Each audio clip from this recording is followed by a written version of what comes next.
मुकदमा में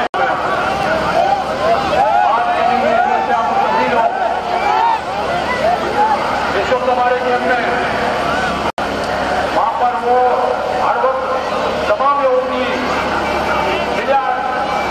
मतलब की खिदमत करते रहते हैं। अल्लाह ताला की खिदमत को क्यों इंसानी की खिदमत कर रहे हो। प्रोफेसर डॉक्टर जसन साहब को खुशामदीद कहता हूँ और मोहतरम असगर वाला साहब वो भी जलवा फरोज हैं और बहुत खिदमत अंजाम दे रहे हैं। अल्लाह की खिदमत को कबूल फरमाए।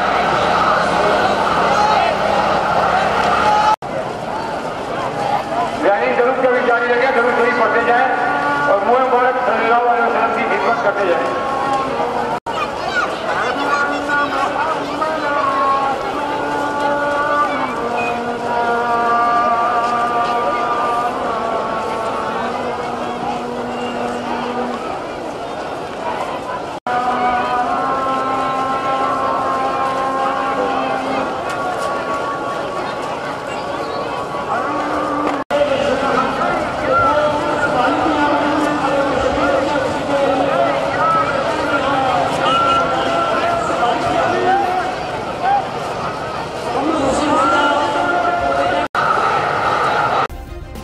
सब्सक्राइब करें और बेल दबाएं ताकि कोई खबर रह न जाए।